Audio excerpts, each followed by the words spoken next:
to today's Global Connections program. I'm Bill Miller. Today, we're going to focus upon a very interesting topic and what's very timely, not only in the United States, but in several areas of the world. That is anti-Semitism. My guest today is an expert on this topic. Professor Tom Just serves as an assistant teaching professor within the Future Security Initiative at Arizona State University. Professor Just served as assistant to the Director of African and Middle Eastern Affairs within Poland's Ministry of Foreign Affairs and is author of the new book, Combating Anti-Semitism in Germany and Poland, Strategies Since 1990. Professor Tom Just, welcome to today's Global Connections program. Thanks, Bill. Good to be here. I appreciate you being with me today. Why did you decide to write this book on anti-Semitism? Is this something that's been in the hopper for a while, or did you just focus on it the last couple of months? So my interest in the topic actually started about 15 years ago when I was working for Poland's Ministry of Foreign Affairs. And my supervisor was actually the special envoy to the Jewish diaspora, which was a position I didn't know existed prior to my time there. But I got to learn firsthand about many of the strategies to combat anti-Semitism and reach out to Jewish communities both inside Poland and abroad. Now, anti-Semitism has, of course, been a problem for thousands of years, but my reason for writing the book now is that we've seen a surge in anti-Semitic violence. So I wanted to analyze some of the strategies that other countries have put into place so we can better understand what's worked and what has not, so we can combat the problem more effectively. Unlike many other books on the topic, I not only examine the history and manifestations of anti-Semitism, but also what we can do about it. And I think this really starts by looking at the manifestations of anti-Semitism, which go back thousands of years, and how those apply today. So in many ways, the book proposes a new model of how to study anti-Semitism, but also provides some recommendations of where we can improve moving forward. Very good. Let me ask you a very basic question. How do you define anti-Semitism? I've heard all kinds of definitions, and I'm just curious, how do you define it?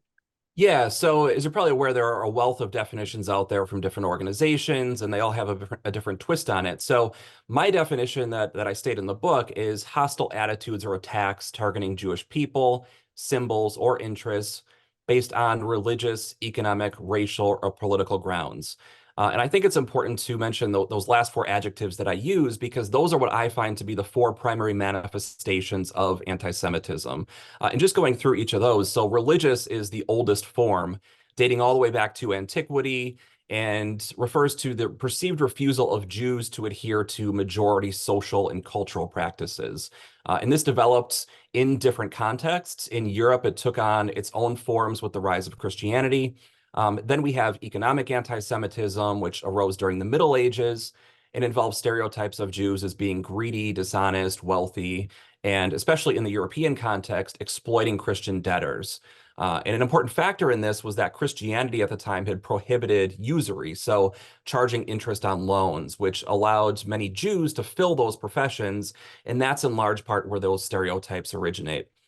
And then we have racial anti-Semitism, which I consider the most dangerous form. And it's basically a combination of ethnic nationalism and pseudosciences like eugenics. So this is where things like Nazi racial science come from. And the belief here is that Jewish blood and not only beliefs are inferior. So one cannot simply convert to avoid persecution. And this is why this form of anti-Semitism was a major contributor to the Holocaust.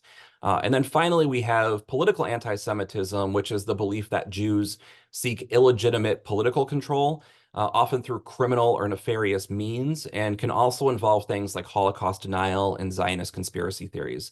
So these are the four main manifestations of anti-Semitism that really characterize the problem, both historically as well as more recently.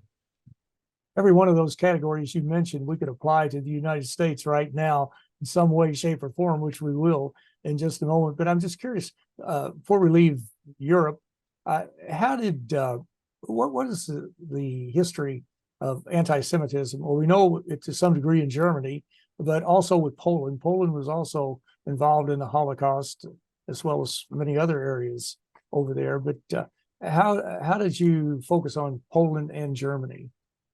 So, as I mentioned, I had spent some time with Poland's Ministry of Foreign Affairs. In Poland, it's important to remember, prior to World War II, had the world's largest Jewish community at about 3.5 million.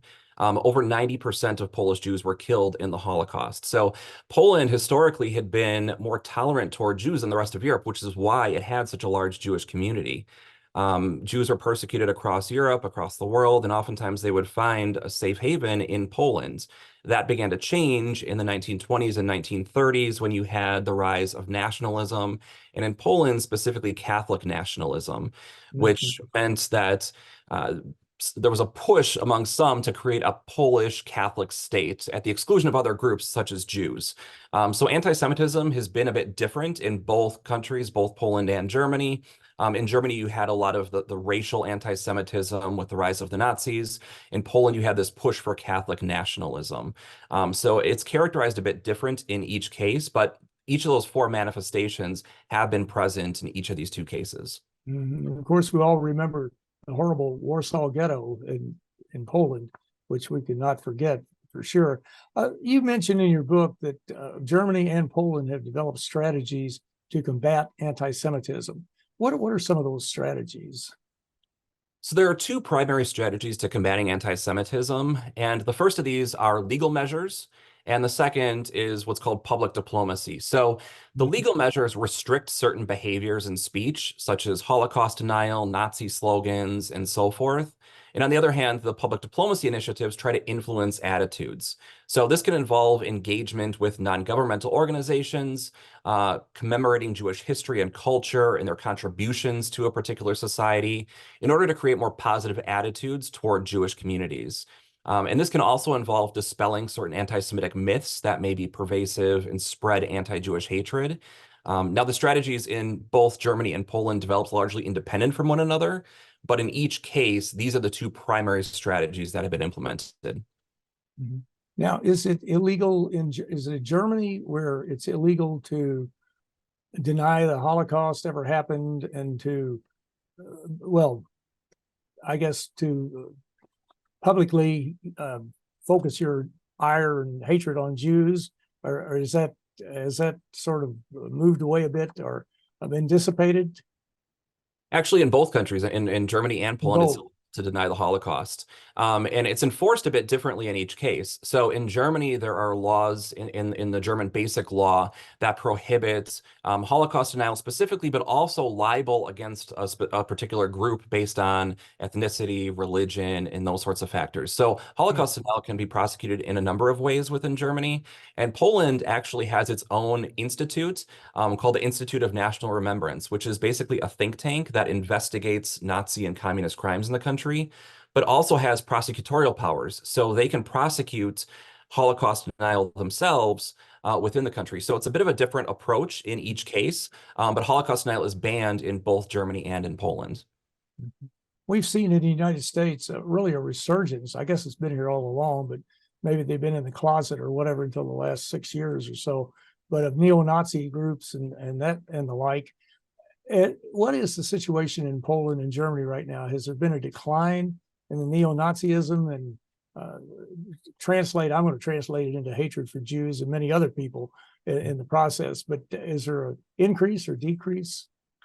So the survey data that we have indicates that general anti-Semitic attitudes have declined in both Germany and Poland since the 1990s, really since these strategies to combat anti-Semitism have been implemented. And membership in German far-right groups has also declined. But over the past 10 years or so, it started increasing again, which is a concerning trend to watch moving forward. The data that we have about the US indicates that anti-Semitic attitudes had been declining from the 1990s to about 2020, when we began to see a rapid increase in part due to conspiracy theories related to the COVID pandemic. We've also seen an increase in anti-Semitic crime in the US over the past few years. And a rather startling statistic is that Jews make up only 2.4% of the US population, but they're the targets of 60% of religiously motivated hate crimes. So while we've seen some improvement in areas, anti-Semitic hatred still remains at alarmingly high levels and presents a threat not only to Jews, but society as a whole. Yes, there are many people in the United States who are becoming very concerned of the hate groups that are really, as I mentioned, not just the neo-Nazis, but you've got a whole range of them, the Oath Keepers, just across the board. And of course, they just came out, as I mentioned, over the past 5 or 6 years. But we're going to talk about those in just a moment. Well, you're watching Global Connections Television, which is a privately funded, independently produced program. The opinions expressed on Global Connections are solely those of the moderator and his guest. We'd invite our viewers to go to our website at www.globalconnectionstelevision.com to view previous programs. Also, if you're involved with the PBS or community access television station, or you have involvement with an educational institution that has an intra-campus television hookup, or you have a podcast, or you just have a computer and you like our shows and you would like to share them, please feel free to do so. Global Connections Television is provided at no cost as a public service to help us better understand international issues and how they impact our lives. Today, we're taking a look at a very important topic, and that is anti-Semitism. My guest today is an expert on this topic. Professor Thomas Just serves as assistant teaching professor within the Future Security Initiative at Arizona State University. Professor Just served as assistant to the director of African and Middle Eastern Affairs within Poland's Ministry of Foreign Affairs, and he's the author of the book Combating Anti-Semitism in Germany and Poland, Strategies since 1990.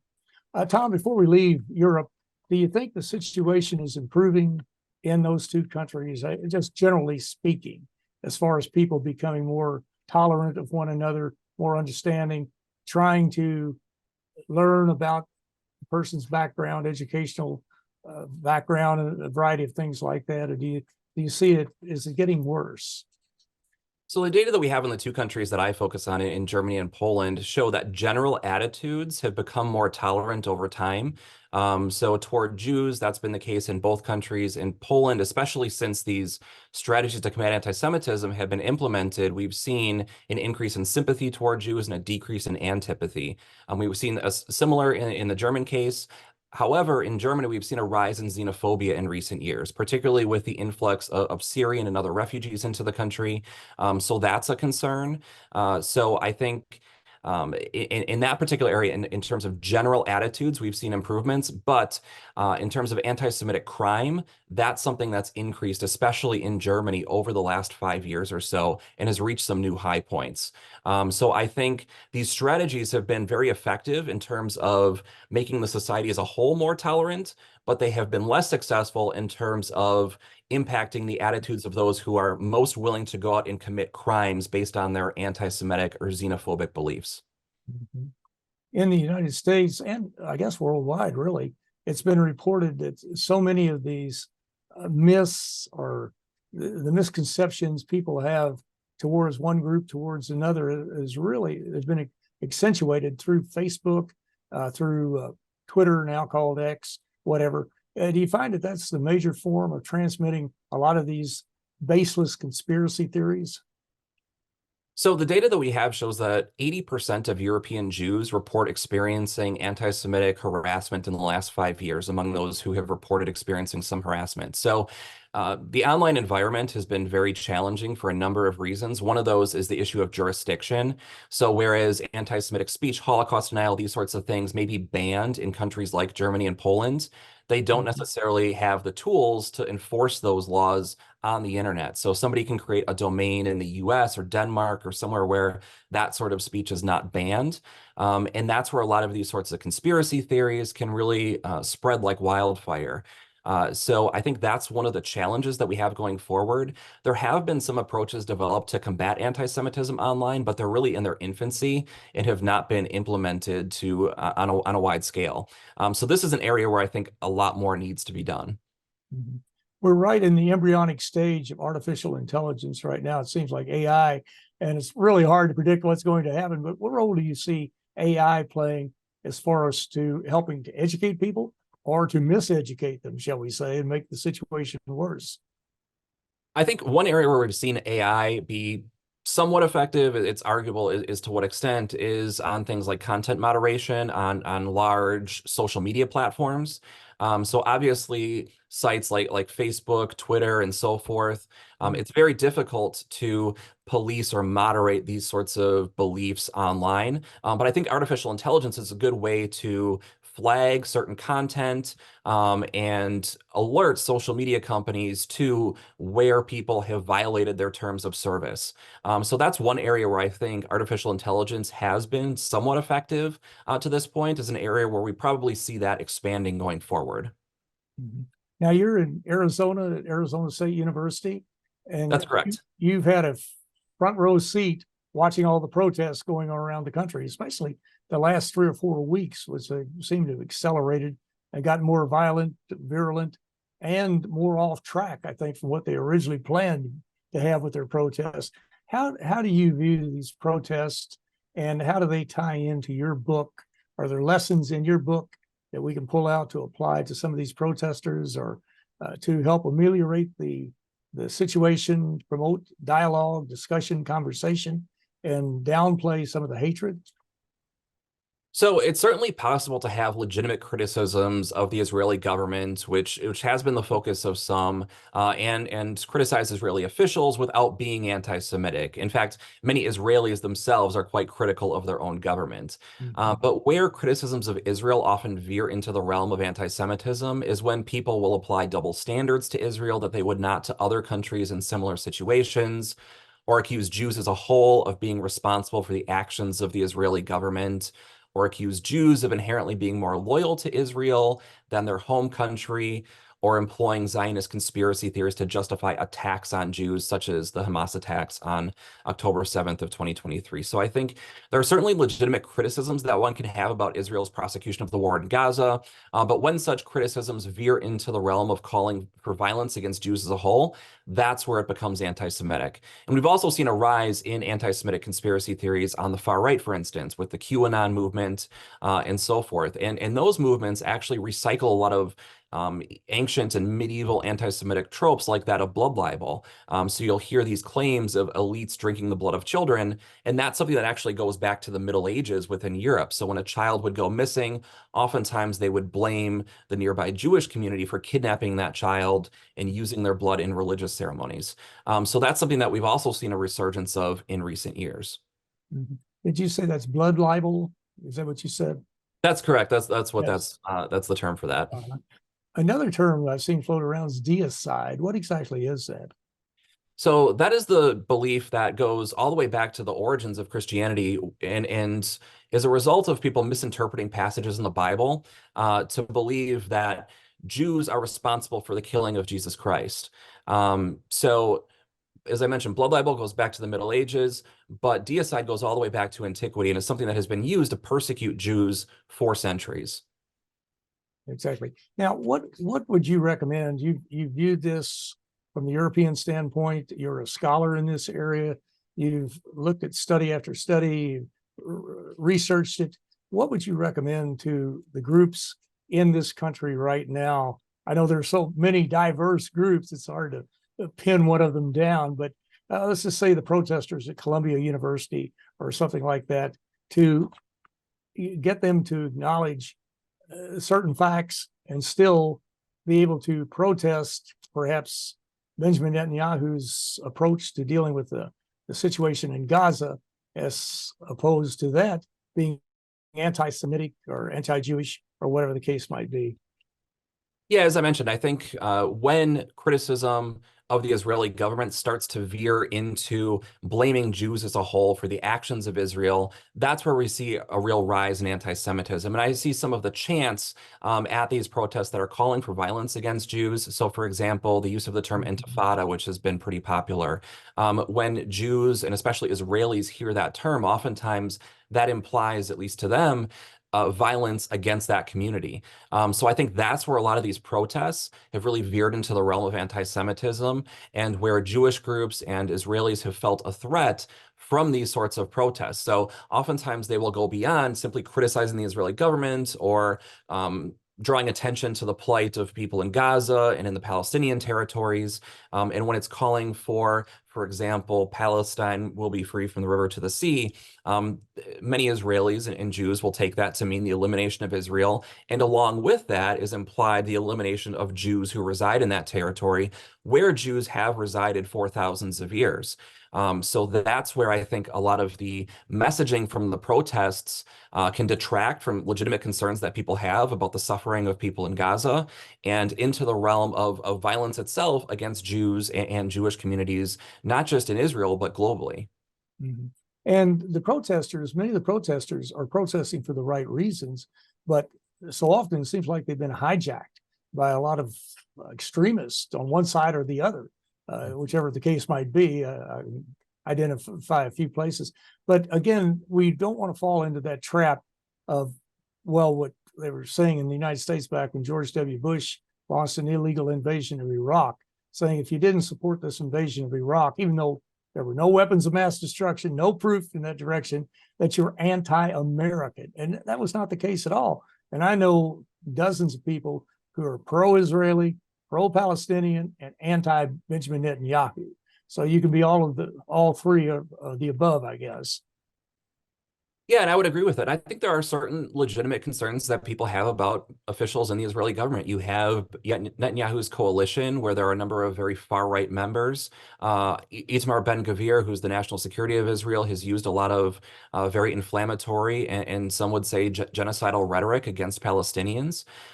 So I think there are legitimate concerns about the way that Israel has prosecuted the war in Gaza, the potential for famine within that territory, and just the general attitude of many Israelis toward the Palestinians. And I think where a lot of this violence originates from is the belief among people on both sides that the other side should not exist. So you obviously have Hamas, who believes that Israel should not exist and want to expel Jews or kill Jews from that territory. And you also have members of the Israeli cabinet who have promoted certain theories and have used rhetoric that has called for the elimination of Palestinians, not just Hamas, but more generally. So I think it's legitimate to criticize officials on both sides of the conflict without being anti-Semitic or Islamophobic. Exactly. Do you ever get any feedback from members of Congress? And it seems like I'm getting so every program I focus on members of Congress because so many of them really need an education. And I say that in a nonpartisan way. They really need to be educated to hear some of the nonsensical theories that come out of their brains, if you want to call them that. It's just mind-boggling. You think somebody got elected to Congress who actually believes this stuff. But have you heard from any of them? You don't have to mention any names, but I'm just curious. Yeah, and I think one of the things that people need to realize is that anti-Semitism is not exclusive to any particular part of the political spectrum. I mean, there's far-right anti-Semitism, there's far-left anti-Semitism, and we've seen that from members of Congress on both sides of the aisle. So I think that's something that's important to remember. And it's a concern to everybody. And I think members of Congress especially will often highlight anti-Semitism on the other side of the aisle without calling it out on their own. And I think that's where we see a lot of the anti-Semitism spread within the country, where you have members of the far right promoting many of these conspiracy theories that go back centuries. And then you also have members on the left who will acknowledge the plight of Palestinians, but not acknowledge the suffering of many Israelis and the violence on October 7th. So I think it's important to call it out on all sides of the aisle if we're going to actually effectively combat anti-Semitism. Exactly. We have to be even-handed about it and be honest and objective, and to get the information out there, and then people can make their decisions. And in most cases, they'll make the right decision. Well, Tom, in the last 20 seconds we have, what message would you leave for the folks who are watching our program today to take away from your book and this whole issue of anti-Semitism? So I'd encourage your viewers and your listeners to go out and buy the book. Anti-Semitism has, of course, long been an important issue and challenge for society. And as we're experiencing this recent surge in anti-Semitic hatred, it's as important as ever to understand the problem and what we can do to combat it, which is really the main goal of the book. Exactly. Well, Professor Thomas Just, it's a very important and a very timely book. And I'm so glad you wrote it, and I'm so glad you were with us today. But I want to thank you so much for a very interesting and a very informative program. Thanks for having me. My pleasure. I'm Bill Miller. Thank you for joining us today on Global Connections Television.